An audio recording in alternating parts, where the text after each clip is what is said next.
What's up, guys? It's Clouds. I'm gonna follow up today on a video I made, I think 4 days ago, about DogWifTools. I'm just gonna elaborate a little bit more about the tool, how to make it more efficient, how to set it up like properly, and how to run a launch essentially. Right? I'm gonna try to keep it simple, but it's gonna be a lot of information, so you might have to play the video back a few times and really like keep your eyes on the ball here, okay, boys? All right, guys. Now looking at DogWifTools. When you're setting this up, it's very simple, boys. You're gonna come here to settings. You're gonna go to general. You're gonna have a node, right? Whether you use Solana Vibe Station or WeNode or whatever node company you use, right? You're gonna have an RPC URL. You're gonna have a WebSocket URL. Okay, let me show you what that's gonna look like. It's gonna look something like this. These aren't real. It's just typed in stuff, but essentially you're gonna have a link just like that. It's going to have an equal sign. They're going to give you an API key after you buy it. API key goes right after the equal sign. Very simple. You're going to have two, the WebSocket and the RPC. Okay. Once you have those, you're going to place them in here. Boom, boom. Done. Save. You don't even have to worry about that. Okay. Cap Solver API. If you have that, right? If you have the Kappa Solver, it's literally the same thing. Very simple. You put it in. Boom. Right? I don't have that set up right now because I don't really use it. So moving over to the bundler. Okay, guys. The bundler section is very simple. This is essentially the wallets that are going to buy in right after you launch. So pretty much after the dev wallet. Okay. Very simple stuff here. So let's say you're buying one soul with dev, or even half a soul with dev. Doesn't matter. This amount is going to be the range of the other wallets. Say you have generated 10 wallets. Okay, this is going to be the minimum and maximum buy between those wallets, pretty much the range. Okay, so what we're going to do is, let's say we have 5 SOL between 10 wallets, right? Let's do some easy math. Let's go here. Let's grab 5 SOL divided by 10. Very easy, 0.5, right? So what we're going to do is we're going to have a maximum range, just to be safe. I never put the exact amount. So let's do 0.45 is the maximum. Okay, and the minimum, let's do 0.32. Let's just do that. It's a pretty wide range, but we don't want it to look botted, so that's why we're gonna do it. Now we could go wider, you could go smaller. It's really up to you. That's strategy at that point, right? I'm just showing you how to set it up. So dev buy, this is gonna be the bundled wallets. Okay, you have your Jito tip amount. Personally, with the bundled wallets, I would put this up a little bit. I would keep it at 0.1. Default is 0.05. 0.005, I mean, I would put 0.01 or 0.02 because you want those wallets to get in safe. Now, when we talk about the volume, that's a little different. You can lower it. Okay, so when you're creating a coin, guys, in the bundler section here, okay, in the wallet section under the bundler, my bad.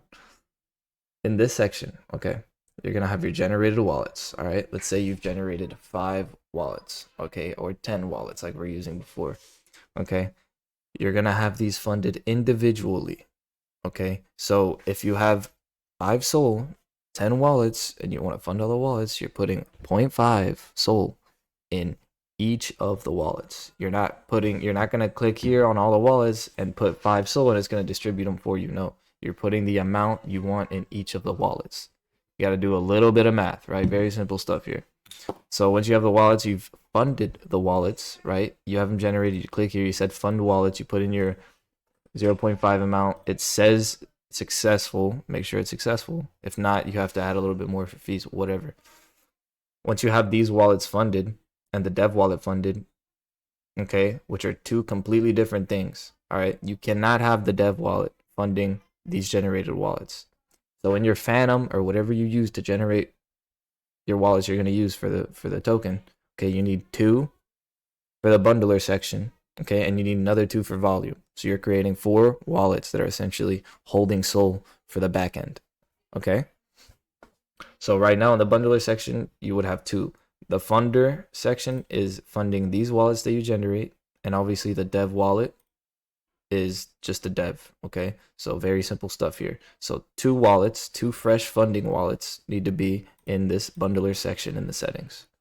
Okay, it's a little confusing, but I kind of dumbed it down. 2 wallets, bundler, 2 wallets, volume.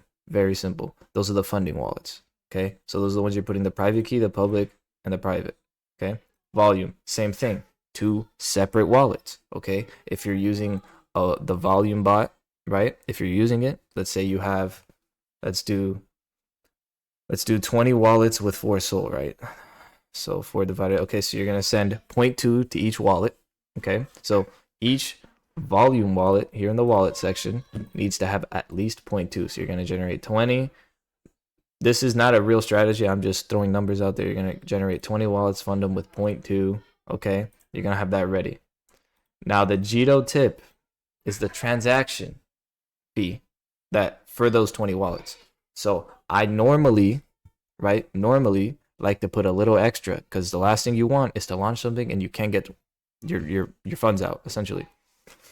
So with this being said, I would always put like at least half a SOL to a SOL in there just to be safe. This money will come back to you. You're only going to spend what you use.